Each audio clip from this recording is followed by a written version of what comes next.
Hello. You put these together and suddenly you have the key things that will help you type, because you can begin to observe, of course, the fears and the convictions first, even before the passions and fixations. I mean, we can recognize the passions in the type of emotional reactivity, and we can recognize the fixations in what people will say. That's where lexicon becomes important.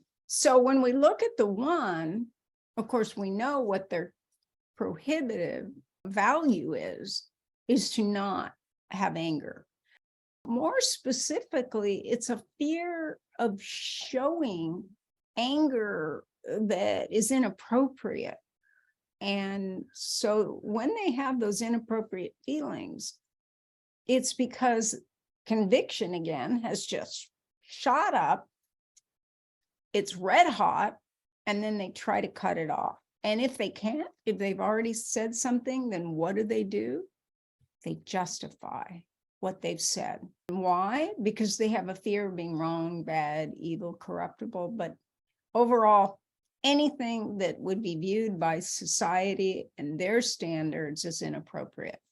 Both 1 and 2 try to be good, but in the case of the 1, it's good values, good morals, good actions. It's a visceral type. It's more an avoidance of doing what's bad. Whereas the 2, it's an image type. What is goodness? I am goodness. I know what's good for people. I help people. So it's a type of kindness, but really underneath it, if you keep going with the 2, it's more than kindness. It's a good person. A whole chunk of type 2 was put into 7, another chunk was put in 9, and the third chunk was put in 1. It was one of the most incomplete disseminations or transmissions of a type. 2 is the most rigid type of the 9. People just don't realize it. They think it's the 1. But the 2 wants to overcome even the most difficult of people because it makes them feel proud. It makes them feel like they've made a difference.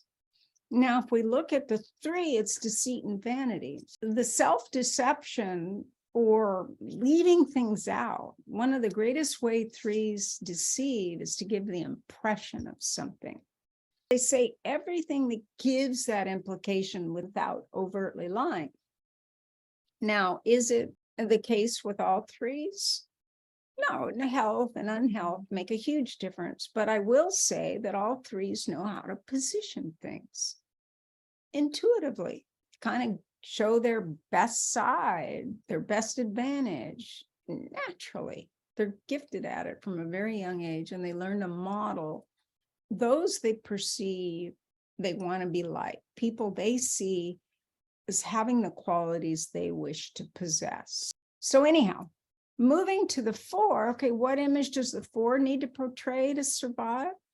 Well, they don't feel like they can make a difference in the same way. Their envy sublimated their aggression. They feel aggression. They're angry with people that have what they don't have, where they didn't get a fair shake, where they're fundamentally lacking something this guy has or she has. And you know why? If I'd been given that type of intelligence or that ability to play an instrument, then I would be famous or valued. And it's all goes back to value again, because it's the image that needs to be portrayed. So the 4 creates an image of what is nostalgic, what is beautiful, what they can long for. And they push down their aggression, and it spills out into creating a persona of being a one of a kind, like seeing what's missing and finding some sort of reason for it. And that reason helps them manage the fear that they'll never be enough, have enough, be taken care of, be valued at the level that they need. Naranjo called it happiness through suffering. And it's like being aware of the suffering of others, but your own suffering as well as part of a persona. When we look at the 5, they're trying to figure out how to be absolutely self-sufficient. Their fear is that they'll be taken advantage of, like all head types, because they won't know what to do. So they try to learn everything about what they'd need to do.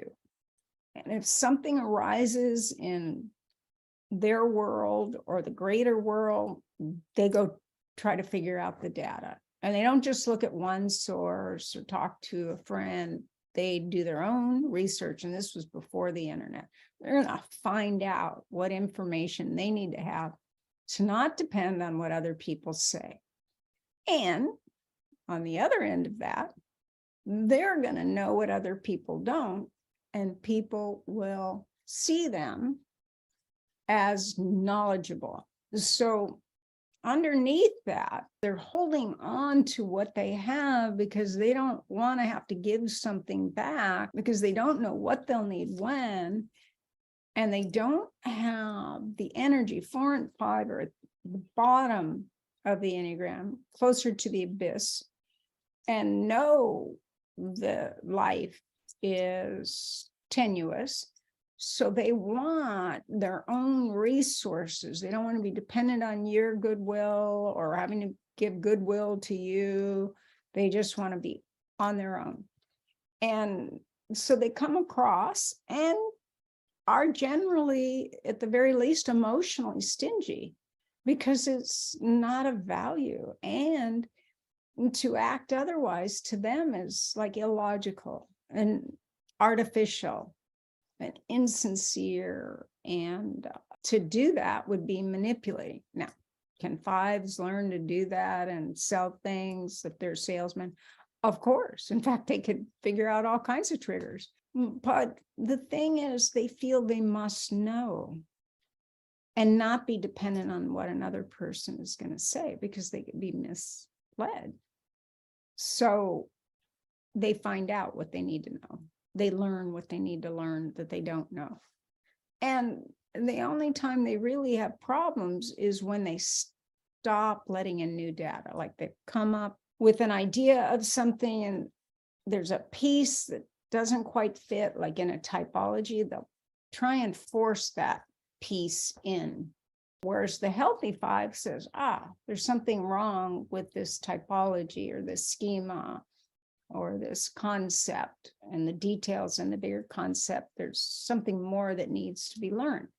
But what people are more aware of is the 5 who just has their truth. And actually, they're coming from conviction when they do it, not just fixation or passion, but the 5 conviction that, wait, no, this is the way it is, and I'm going to argue it to the death. Now, the other type that argues is the 6. And the 6 argues because they've gotten some sort of omnivision or truth from others. And if they don't believe it, and if it's not true, they feel like they'll die, because then they don't know what to do. Their fear is different than the 5's. The 5's fear is, wait, do I really exist? Do I want to exist? Do I want to be invisible and on my own? What is potentially a threat to my existence? And like the worst thing is being intruded upon or invaded. Or one thing that really was very meaningful to 5s that I learned in my research, or just before my research, was emotional entanglement. The 5 fears the emotional entanglement, that it'll require all kinds of responses and expectations that the 5 does not want to deal with because it's too distressing. And they don't like contaminated facts or contaminated situation. They want just the facts.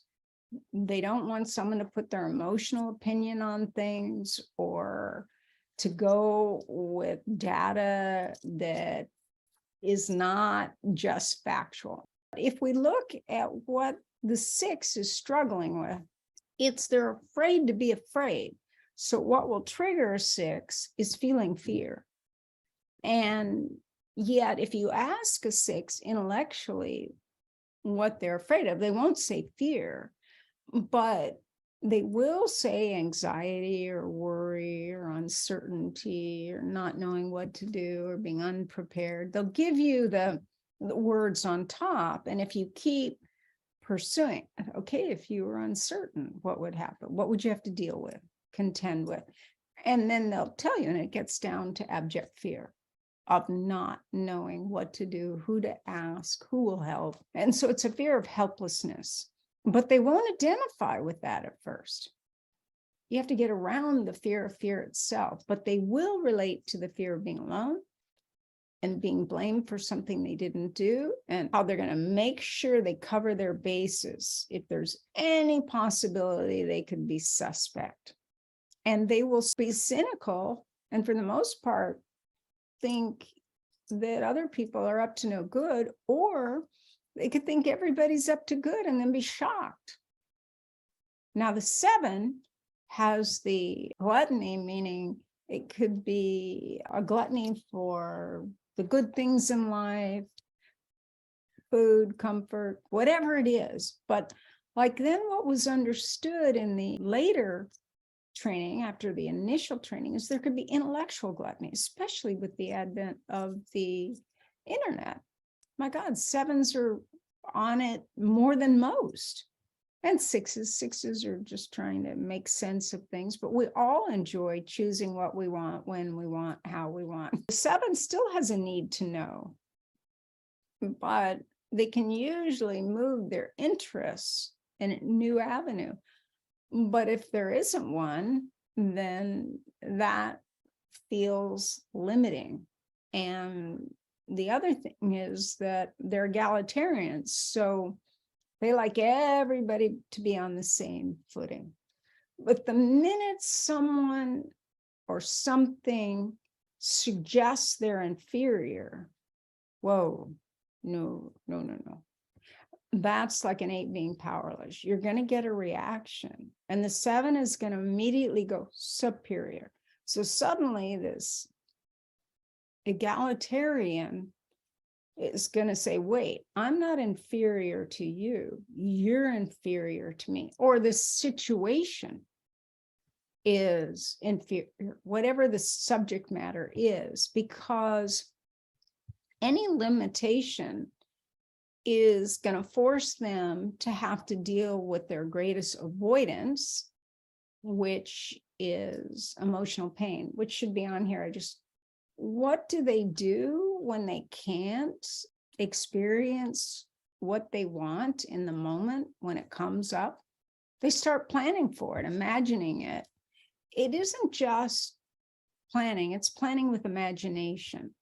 Sometimes people think, oh, yeah, I'm a planner, meaning like in Myers-Briggs, they're an SJ, or they like to have everything certain to feel secure. In the case of the 7, there's got to be imagination in there. There's got to be some sort of pleasant future endeavor, not just that they need to know when they're going, what time, where it is. Now, if they're self-pres, that's more of an important factor, but how important and when is it important? And in the case of the 7, once they have their ducks in order, it's going to be to support some sort of vision that's pleasurable, not something they have to do to feel secure and to avoid being anxious. So excitement keeps them out of that negativity and the emotional pain that is so like suffocating to them. Whereas with the 8, as I've mentioned throughout, it's about being powerful. And it doesn't mean we have to overpower others. But having said that, if we feel something's taking away our power, just like the 7 is going to make someone inferior if they feel made inferior, if you disempower an 8, they're going to have a comeback and they're going to disempower you without even thinking about it. The 8 already has noticed someone's peculiarities, their vulnerabilities, their strengths, all of it is documented. We just don't think of it until there's a reason. And we receive something that's a put down. We can just do a put down right back. It doesn't have to be a full scale war. It could be like play and teasing, but it's there. And underneath it, of course, is a fear of being powerless, weak, pathetic, and harmed as a result. And at the mercy of someone or something that's unjust, that we can't do anything about. So not being able to prevail is the key thing for 8. Now, what do? Well, we want freedom like a 7, and we want excitement, but we don't need the variety. If we see something we like, a food we like, a situation we like, whatever we do, we're going to overdo both. But you can tell the difference because the 8 is going to overdo whatever they do. And the 7 is going to look for more variety and versatility. Now, the other thing about the vengeance of the 8, it's like evening the score. It's not about crushing someone unless you've been crushed. Key thing for the 8 is neutralizing. And the way to do that is to make it even. Okay, fight over, we're even. Or, wait, you're not going to accept that? Okay, then I'm not going to defend. The 8 says, I'm going to retaliate. And this is a key distinction between 6 and 8. 6s will defend and say, who said this? And be defensive and reactive. And the 8 is, I don't care what anyone else thinks. This is what I think. And if you don't like it, well, the truth hurts. It's going to be something of that nature because it's got to be equal, but it can be years in the future or a month later or a day later. It's not necessarily in the moment because vengeance is best served cold when it's equal. So like the 5, the 8 doesn't want to be dependent on anyone, but that doesn't mean there won't be interdependencies and loyalties and kind of depending on the instinct, how that happens, but there will be kind of relationships, but they can turn adversarial the minute someone does what? Violates the peace or the loyalty or the honesty. And everyone likes an 8 when there's a big conflict or a problem because the 8's not afraid to step in. But like commanders during wartime, 8s are kind of bulls in a china shop for people for average relating until they learn to manage the energy that is so naturally honest and forthcoming and direct. Then with the 9, last but not least, the 9 is talked about in terms of sloth, meaning waiting, not taking an action until everything's played out.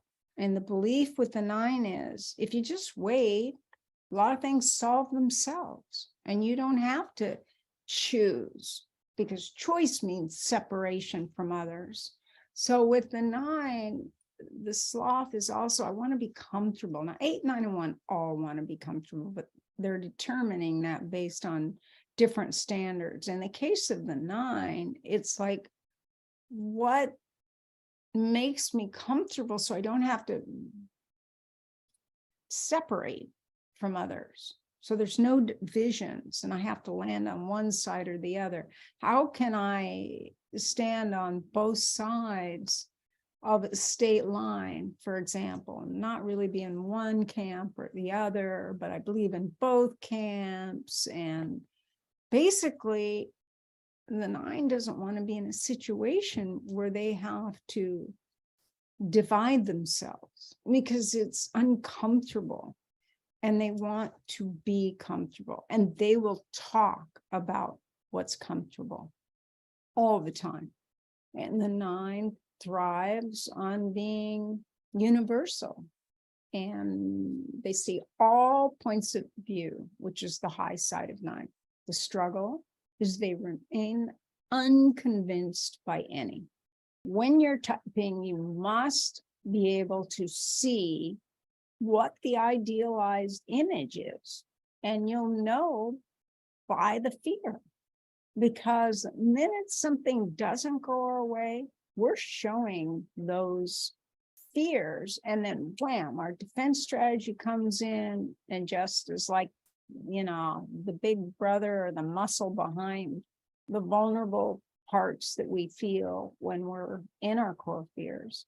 And it's always a threat to this idealized image. What's their defense strategy?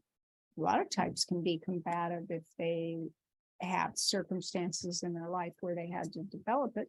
And we can all be angry, let's face it.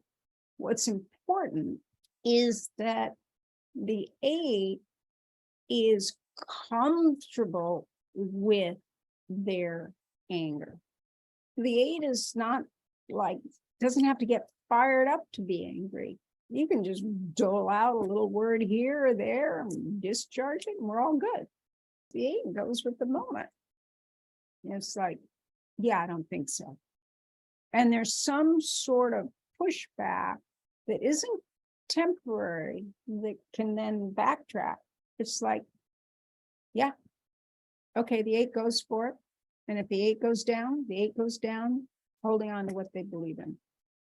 And it's an engagement that doesn't back off. In fact, the 8 has to learn to back off. Whereas the 6 might have a moment when they think, wait, yeah, that's not so good. It's gone too far. And they'll try to make nice, unless they're deep-seated in their opinion, like a 368, 683 can be that way. Boy, they fit the description of the early definition, incomplete, overgeneralized definition of 8 is the 683, 368. They never think they're a 3 or a 6 because the definition fits perfectly and everyone would agree. But they don't have the defense strategy first of the 8. They don't have indifference.